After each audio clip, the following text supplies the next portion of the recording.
अस्सलाम वालेकुम everyone, welcome back to Intex solar Pakistan. Fawad, energy की कॉस्ट अगर हम अपनी लाइफ में देखें, हमारी डेली लाइफ की रूटीन के मुताबिक, तो कितनी एनर्जी की कॉस्ट है जो हमें इम्पैक्ट कर रही होती है मंथली, और उस एनर्जी की कॉस्ट को क्या हम कम कर सकते हैं, किन मेथड्स के थ्रू हम उसको कम कर सकते हैं, हम अपनी सेविंग कर सकते हैं। क्योंकि एक जहाँ रिपोर्ट्स अगर आप देखें तो एक सिग्निफिकेंट कॉस्ट आती है मंथली इनकम पे, जो एनर्जी की कॉस्ट में लोग ज़ाया कर रहे होते हैं। ज़ाया मैं इसलिए कह रहा हूँ क्योंकि उसको आप अगर सेव कर सकते हैं तो इट मीन्स आप वेस्ट ही कर रहे हैं इस टाइम पे, अगर उसको नहीं बचा रहे तो इसको एलैबोरेट करें। बिल्कुल ऐसी है। देखें, रफली अगर एक हाउस होल्ड का बिजली का बिल है तो वो 20%, 25%, 15% इसके आसपास घूम रहा होता है, जो टोटल उसकी इनकम जो वो स्पेंड कर रहा होता है घर के चीज़ों के ऊपर। ठीक है। उसमें रेंट भी हो सकता है, उसमें खाने का खर्चा भी हो सकता है, उसमें मोबिलिटी का, फ्यूल का खर्चा, और इसी तरह फिर इलेक्ट्रिसिटी की कॉस्ट।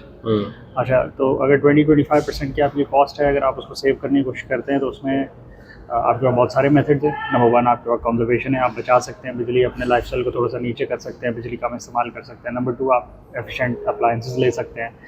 और नंबर 3 जो सबसे वाइबल सोल्यूशन पाकिस्तान में एक अडॉप्ट हुआ है वो है रिन्यूएबल एनर्जी को अडॉप्ट करने का। जिसका मतलब है कि सोलर का प्लांट लगवा लें अपनी छत पे। अगर आपका बिल 50,000 का आता है तो आप 10 किलोवाट का ऑनरेट सिस्टम लगवाते हैं तो आपका बिल रफली ज़ीरो हो जाता है। अगर आपका 50,000 का बिल आता है और अगर आप 6 किलोवाट या 8 किलोवाट का हाइब्रिड सिस्टम लगवाते हैं और उसके साथ 20 किलोवाट आवर का बैटरी बैंक लगवा लेते हैं तो भी आपका बिल ज़ीरो हो जाता है।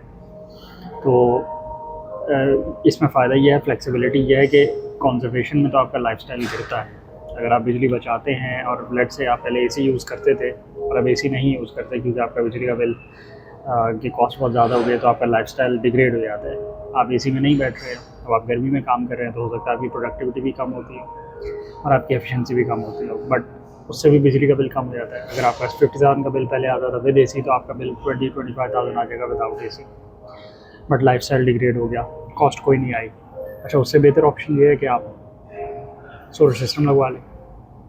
उसमें फ़ायदा आपको ये होता है कि आपकी जो लाइफस्टाइल है वो मेंटेन रहता है। आप अगर पहले एसी यूज़ करते थे तो आप अभी भी एसी यूज़ करते रहेंगे। प्लस आप उसके साथ जब बैटरी बैंक लगवाते हैं तो पाकिस्तान में जो एक इशू है कि लोड शेडिंग का इशू है, वो ख़त्म हो जाता है। आपकी प्रोडक्टिविटी और बढ़ जाती है क्योंकि आप पहले लोड शेडिंग के वक्त तो एसी नहीं चला सकते थे ना, तब तो आपको या तो यूपीएस चलाना था। नहीं, तब तो लाइट ही नहीं होती, लाइट यूपीएस नहीं में चलाना है, एसी तो होती, नहीं चल आपको सकता। एसी नहीं चल सकता, बट लाइट लोड के लिए, कंप्यूटर के लिए भी आपको ऑल्टरनेट सोर्स के ऊपर जाना पड़ता है। जिसका मतलब जितनी दफ़ा लाइट जाती है उतनी दफ़ा तो कंप्यूटर भी उड़ जाता है। तो आप एक अलग चक्रों में होता है कि आप जो चीज़ें अप्लायंसेस मैंने लगवाई हुई हैं उनको भी ठीक करवाया जाए। यूपीएस चलाएंगे, जेनसेट चला लेंगे अगर ज़्यादा फ्यूल के पैसे होंगे, तो ऐसे सिनेरियो में अगेन आप डिस्ट्रैक्ट भी हुए क्योंकि आपकी लोड शेडिंग हुई तो आपको जाके ऑल्टरनेट सोर्स को पावर करना पड़ा, या अगर ऑटोमेटिक भी हो रही है तो भी आपको झटका तो फील हुआ। रिन्यूएबल एनर्जी से फ़ायदा हुआ कि आपके पास एक ऑल्टरनेट सोर्स मौजूद थी जिसने रियल टाइम में किक इन कर दिया। अगर ऑनरेट सिस्टम था तो ऑफकोर्स उसमें कैपेसिटी नहीं होती, अगर हाइब्रिड सिस्टम होता तो उसमें कैपेसिटी है कि वो ऑल्टरनेट एनर्जी पे रियल टाइम में स्विच कर जाएगा, आपको फील भी नहीं होगा। तीसरा उसका फ़ायदा ये हुआ कि आपने जो उसमें इन्वेस्टमेंट लगाई वो एक गिवन सर्टेन टाइम के अंदर वो पे बैक हो गई और उसके बाद सारी बिजली फ्री हो गई आपकी। अच्छा, इसको बेहतर देखने का तरीका ये होता है कि बजाय इसके कि आप उसको ये देखें कि पहले फ़र्ज़ करें सोलर सिस्टम पे आपका 10 किलोवाट के सिस्टम पे जो खर्चा है, आप बोलते हैं पहले 12 महीने में मैं उसकी कॉस्ट निकालता हूँ। ठीक है, इससे एक बेहतर तरीका होता है उसको निकालें, देखने फिर का। उसको पैसों को साइड पे रखें, आप ये कर सकते हैं, ये एक ऑप्शन है। और क्योंकि 12 महीने गुजरते टाइम थोड़ी लगता है, पिछले कितने 12 महीने गुजर गए, बहुत सारे लोगों ने सोलर अडॉप्ट ही नहीं किया। हर महीने गुजर रहा है अभी भी। अच्छा, अगर आप चाहते हैं कि वो जो आपने पैसे लगाए हैं आप उसको विड्रॉ करना चाहते हैं तो आप सेव कर लें, जो कि इलेक्ट्रिक या बापडा का बिल देना है तो आप वो ना दें और उतने पैसे एलोकेट करते हैं तो आपके पास वो भी कैश इन हैंड आ जाता है। बट इसको बेहतर देखने का तरीका ये होता है कि आप सोलर सिस्टम की लाइफ, जितने यूनिट उसने अपनी लाइफ में प्रोड्यूस करने हैं उसको डिवाइड कर देते हैं उसकी कॉस्ट से। तो सोलर सिस्टम में तो 25 साल चल रहा है, 25 साल में उसने जितने यूनिट बनाने हैं आप वो कैलकुलेट करें, उसको डिवाइड कर दें, उसकी जो कॉस्ट आई है। अगर हाइब्रिड सिस्टम है तो आप हाइब्रिड सिस्टम की बैटरी की लाइफ को मिनिमम ले लें तो 16 साल की जो उसकी लाइफ है, 6,000 लाइफ साइकिल्स, आप उससे डिवाइड कर दें। अच्छा, ये जो कॉस्ट आप जिस तरह निकलवा रहे हैं वेस्टर्न कंट्रीज़ में या सिविलाइज कंट्रीज़ में, फर्स्ट वर्ल्ड में तो आप करवा सकते हैं ये, क्योंकि वो सही से इंस्टॉलेशन हुई भी होती है। जो ईपीसी है वो खुद ही इस चीज़ को सिक्योर कर रही होती है कि ये नेक्स्ट 25 ईयर्स चलेगा और हम उसकी वारंटी दे रहे हैं। अब पाकिस्तान में तो अगर इंस्टॉलेशन ही सही से नहीं हुई भी, और वो तो ना बेचारे ईपीसी को पता है ना इलेक्ट्रीशियन को पता है, तो ओनर तो उनसे ज़्यादा घबराया हुआ होता है कि बाकी 6 महीने भी निकाल पाएगा कि नहीं निकाल पाएगा। सही, तो साल 2 साल को तो वहाँ बहुत ज़्यादा समझा जाता है कि साल 2 साल चल गया तो इट्स वेरी गुड। फिर ऐसे में आप पैसे निकाल लें पहले। ऐसे में पैसे ही निकल पाते आप हैं। ना करें वो वाली कैलकुलेशन। इतनी तो 10 साल वाला तो अभी माइंडसेट ही नहीं है कि चलें। 10 साल ये चलेगी for the cheese. Sake of discussion अगर बिल्कुल, आप करना चाहते हैं, बिल्कुल। अगर आपने सिस्टम सही इंस्टॉल करवाया है, अगर आपकी एग्जीक्यूशन ठीक है, आपकी प्रोडक्ट्स क्वालिटी की हैं और उसकी सिस्टम का डिज़ाइन ठीक है, सिस्टम इंटीग्रेशन ठीक हुई है, तो आप ऑफ कोर्स ये वाला मेथड कर सकते हैं कि total number of units produce divide by the total cost of the system.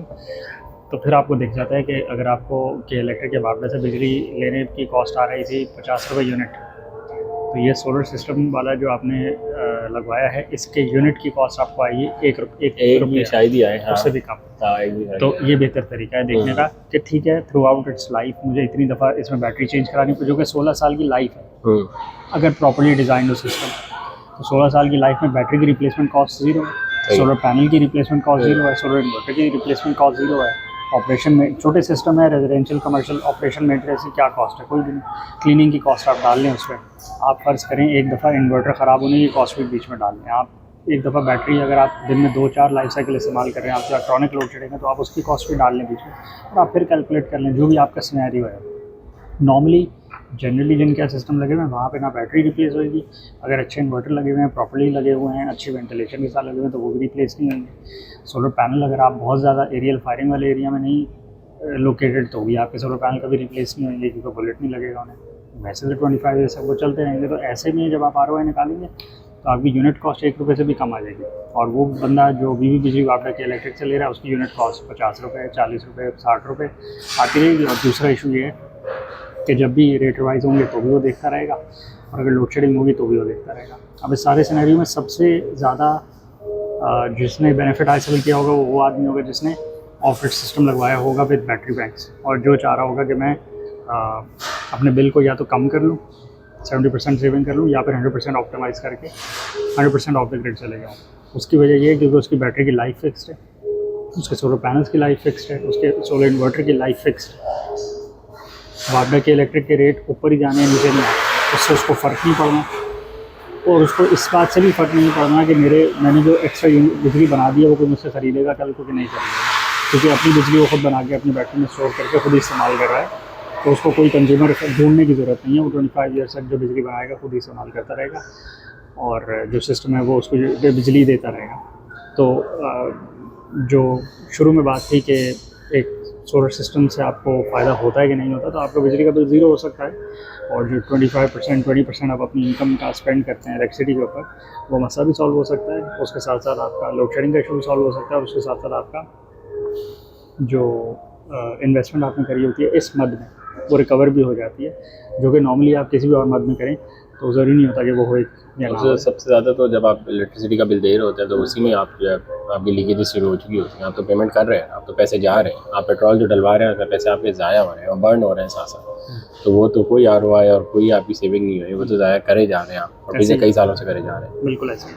चलें जी, इसको चैनल को लाइक करें, सब्सक्राइब करें, ज़्यादा शेयर करें, और से बताएं आपका कितना % बिजली का बिल आता है और आपने उसको किस तरह सेव किया है, कितनी सेविंग्स आप ले रहे हैं, और कितने सालों में आपके सिस्टम की ROI निकल आई थी, और अगर देर से निकली है तो भी मेंशन करें, और रीज़न्स बताएं कि क्यों देर से ROI निकली। Thank you.